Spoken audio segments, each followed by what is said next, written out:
Bueno, la violencia sigue siendo una realidad, es una crisis que haya estado y que no se ha ido. De acuerdo a algunos datos, algunas estimaciones, algunas cifras, podría haberse reducido ligeramente, manteniéndose, dicen también, en la contención. Son palabras de Alfonso Durazo, el secretario de Seguridad y Protección Ciudadana. ¿Cómo vamos en este tema en medio de lo que vivimos, esta vuelta paulatina a la nueva normalidad? Alicia Salgado, ¿cómo estás, Alicia? Muy bien, muchísimas gracias, Manuel. Ricardo Rafael, buenas ¿cómo estás, noches. Ricardo? Mucho gusto saludarte. Espero que en la nueva normalidad no haya violencia. Ojalá. Sería muy deseable. Podemos Carlos Mota, aspirar. ¿cómo Buenas estás, noches, ¿cómo estás, Manuel? Bien, muchas gracias. A ver, Ricardo, ¿estamos o no ante una disminución de los homicidios dolosos, particularmente? Otros delitos parece más claro, digamos, pero los homicidios dolosos, no sé por qué nos los hemos dado como país, como ese indicador, ese indicativo de si va para arriba, va para abajo, Sí, pues, la digamos, violencia en México. El ¿Cómo número la de ves? homicidios dolosos por cada 100,000 habitantes Sí. en realidad en el mundo es lo que ayuda a medir los indicadores de violencia. Y sí, yo lo que te diría es, marzo crecieron, ¿no? Y Después de creo que tener 3 meses a la baja, ¿no? yo Diciembre, creo que hay enero, una febrero. explicación, y es que la propia crisis esta sanitaria hizo que algunas bandas del crimen organizado aprovecharan para tomar territorio. Y parece que después de eso, en abril, ellos también se confinaron, porque sí habría, a ver, no es un número estadísticamente extraordinario, simplemente empieza a notarse una baja, y eso es lo que reportó hoy como buena noticia el secretario. Ahora, Y si alcanza a ser buena noticia, a ver, es casi 2%, alcanza a ser buena noticia si consideramos que abril tiene un día menos que ¿me marzo. esperas a mayo? ¿No? O sea, yo te diría No, esto, te exactamente. respondo eso cuando salgan los datos en mayo. En mayo. Pero el acumulado te está diciendo A ver. que enero-abril hay un crecimiento de este año versus el Y lo año que anterior. dice Manuel es cierto. O sea, marzo tiene un día menos. Y si tú haces desestacionalizas la estadística, resulta que tienes un crecimiento de 2.8%, no de crecimiento. En realidad sí. O sea, si lo ese llevas día por cuenta. día del mes. Claro. Porque Subieron. además es un día hábil. Yo creo ¿no? que se puede generar Sí. tendencia con una sola lectura, ¿no? De un mes, además estando, si se ve efectivamente el acumulado, pues hay un crecimiento. Pero a mí me parece esta última nota que presentabas de la gente del personal médico secuestrado en un hotel de la Ciudad de México, es un ejemplo de lo lacerante que continúa siendo la circunstancia de violencia que vive el país, en donde parece que el gobierno pues no tiene control ni siquiera del personal médico que tiene que resguardar en medio de Ni esta tampoco pandemia. de la delincuencia dentro de los penales, ¿no?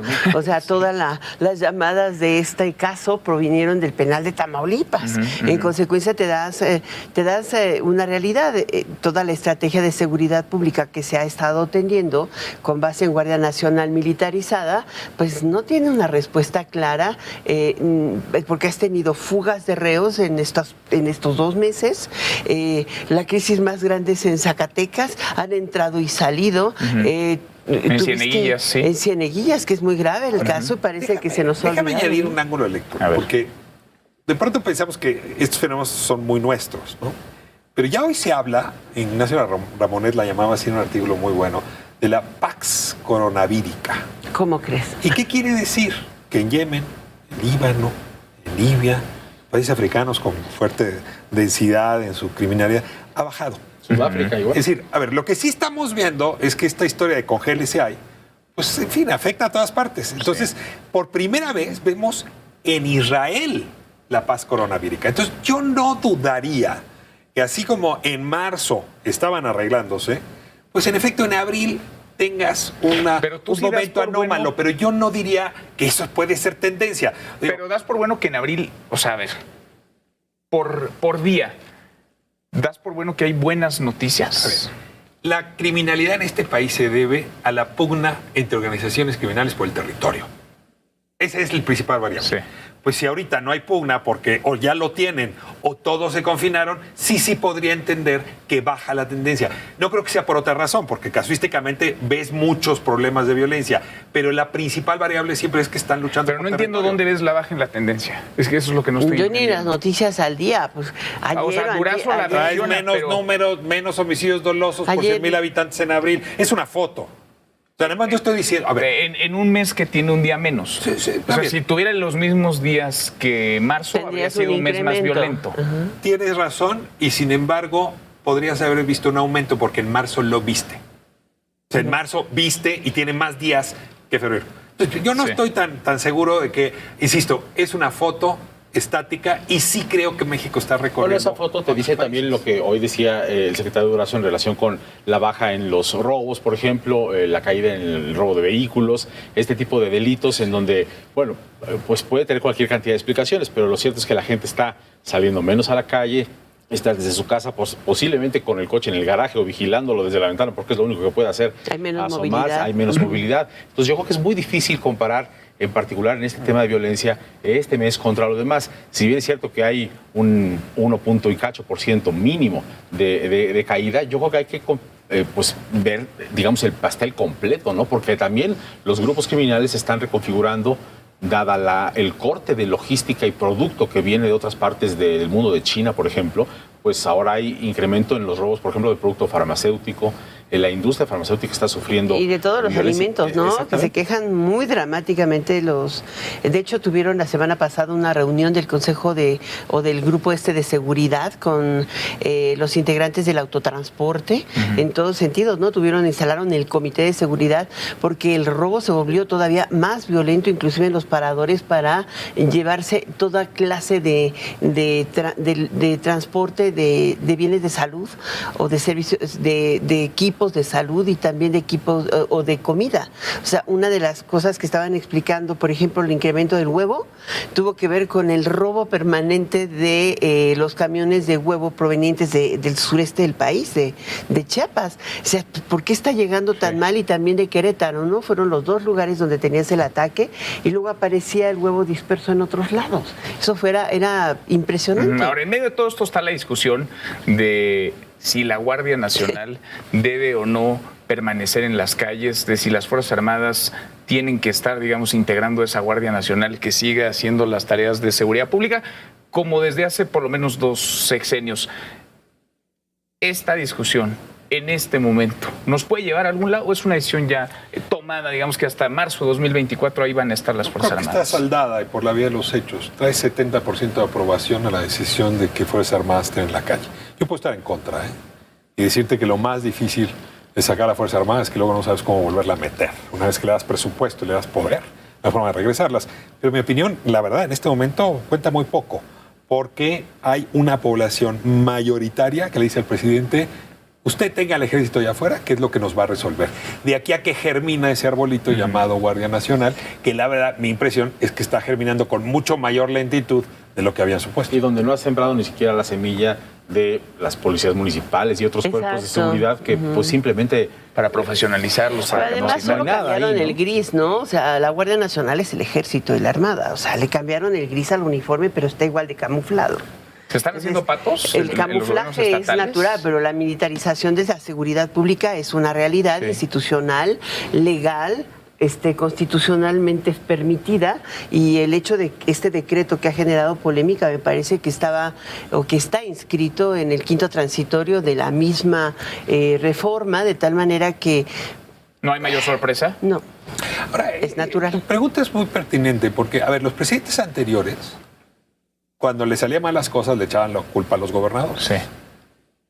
Este presidente no lo puede hacer porque desde que ganó, incluso antes de ponerse la banda, les dijo a los gobernadores: este tema es mío y yo me hago cargo, yo me trago completo el éxito o el fracaso. Pues no es que estén haciendo patos, no es su materia. A ver, crimen organizado es un delito federal. Sí. Y entonces la federación es la que se encarga y los gobiernos no tienen ni dinero, ni capacidades, ni nada. Ahora, ahí es donde lo de Carlos tiene sentido. Ahí quizás es donde nos equivocamos. No tendríamos que haber fortalecido al poder local para resolver este problema, porque si no se resuelve a nivel municipal y estatal, esto no se va a resolver nunca. Pero este presidente decidió una vez más, como los anteriores, que es la federación quien se encarga y quizás estamos pagando. Tomar todo el tema. A mí me parece que uno de los problemas que no hemos discutido mucho en México es el nivel transaccional en muchas decisiones de gobierno. En el tema de seguridad pública, el nivel transaccional es justamente esta policía municipal que me cuida si yo salgo caminando y no me va a pasar nada. Eso no está atendido para nada. Se quiere atender siempre desde el ámbito macro, en la parte económica, la parte de seguridad, la parte sanitaria, pero luego cuando bajas al nivel transaccional, en la parte sanitaria, pues no cuentan bien los muertos o de qué se murieron. En la parte económica, pues no parece que hay como una sensibilidad de qué está pasando con una empresa que se está muriendo hoy, está quebrando en medio de esta pandemia. En la parte de seguridad, esos cuerpos policiales municipales tampoco tienen capacidad de reacción directa en esa transacción mínima básica. Y parece que nadie se ha dado cuenta que justamente en este nivel de, perdona que lo ponga así, pero de hamburguesa de McDonald's, de dónde va el queso y en dónde pones el pan y cuánto tiempo dura la carne en el asador, eso es lo que tiene que atender la autoridad y nadie lo ha logrado, ¿no? En ningún estado. Y hay un tema que es, creo que fundamental, esta división.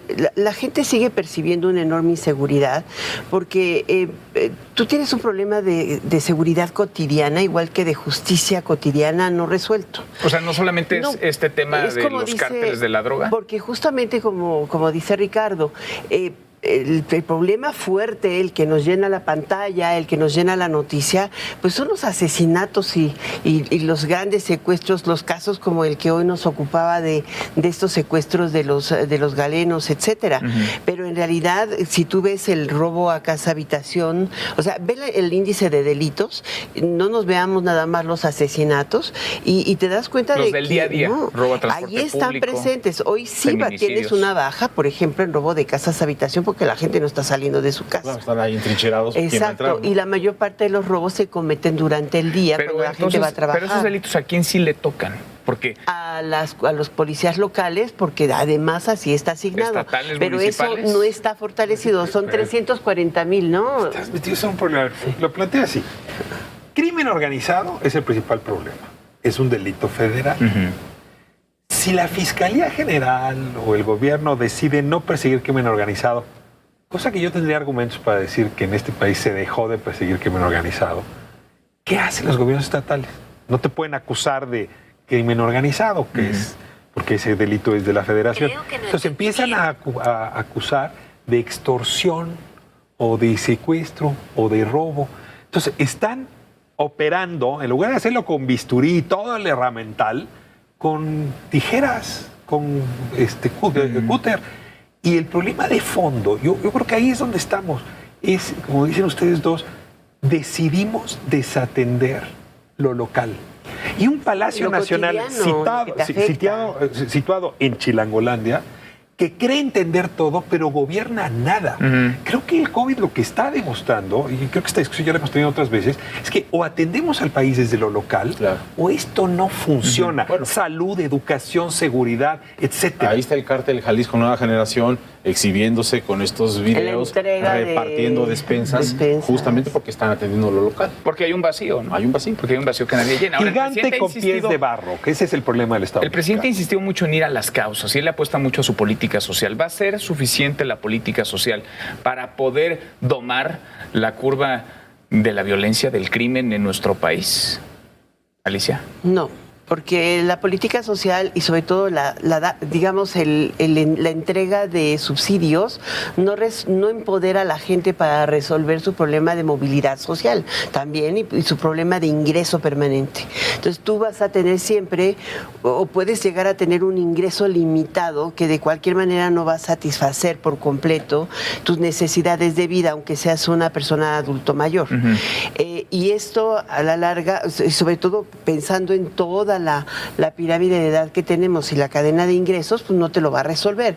La única forma de salir adelante es que tengas que empieces a generar capacidades efectivas para que la población se vuelva o su capacidad de gasto y de ingreso se vuelva en una capacidad de gasto. Yo creo que ese es un gran punto. Ese es el punto, que vuelvan expendable income people, ¿no? Como el punto de generar aspiraciones en la gente para la movilidad social y además habilitar desde el Estado a esas capacidades es fundamental. Pero la gente porque la gente ahí empieza a cuidar patrimonio, no a robar patrimonio. Le han fundido en redes sociales ayer y hoy todavía. Hay un desaire enorme de mucha gente que supuestamente iba a ser beneficiada de parte del IMSS con esos créditos de 25,000 pesos al gobierno, o sea, muy pocos registrados pidiéndole al gobierno el crédito, mientras que la banca hoy reportó 7.9 millones de créditos que sí buscaron a la banca, a los bancos privados, para aplazar las mensualidades, para tener un plazo de gracia, pero al gobierno lo busca muy poca gente. Tuvieron que habilitar el tema para las trabajadoras domésticas y también creo que van como 2,000 y cachito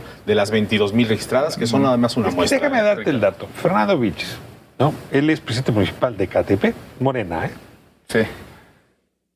Me toca una conversación con él muy reciente.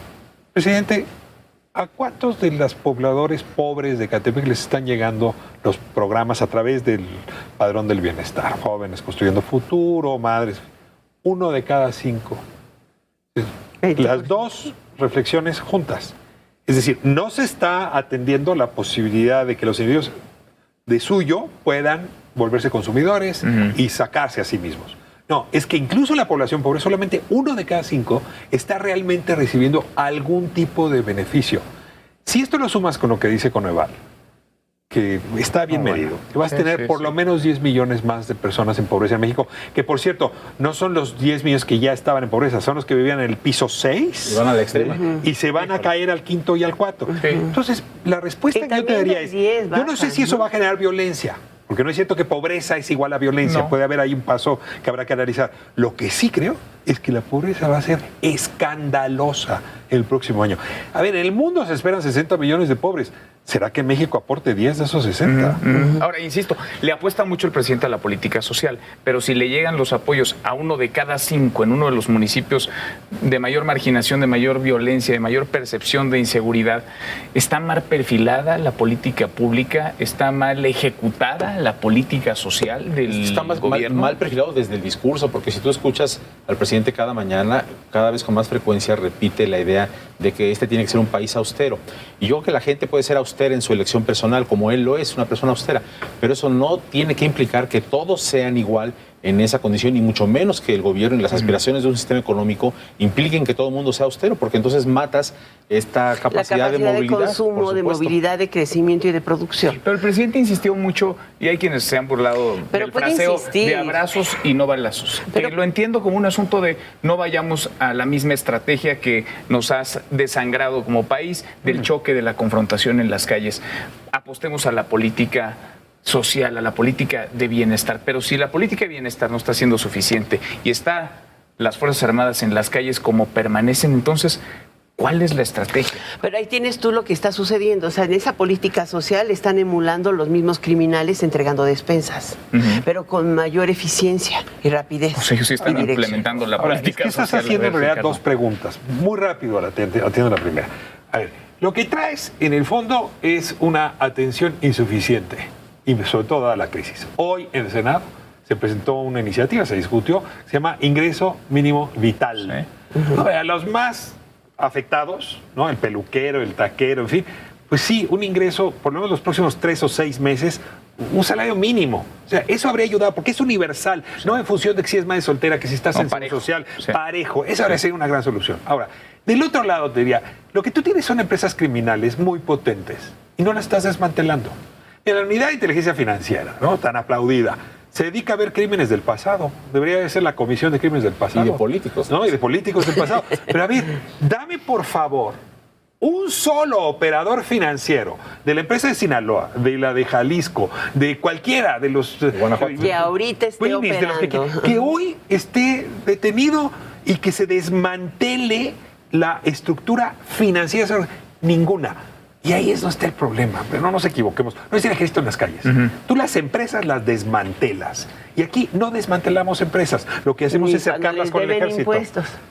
Están señalando a los del pasado, pero a los del presente ni aunque les deban impuestos. Y el abrazos no ha funcionado, porque ahí está. Bueno, ahora ya no se pueden, los abrazos están prohibidos en esta sana distancia, pero... Yo sí pienso que hay un... pero el abrazo no balazos era, digamos, un sello, ¿no? Una marca de hagámoslo diferente, de hagámoslo distinto, de no choquemos, de no confrontemos, de no persigamos, de borrón y cuenta nueva, prácticamente.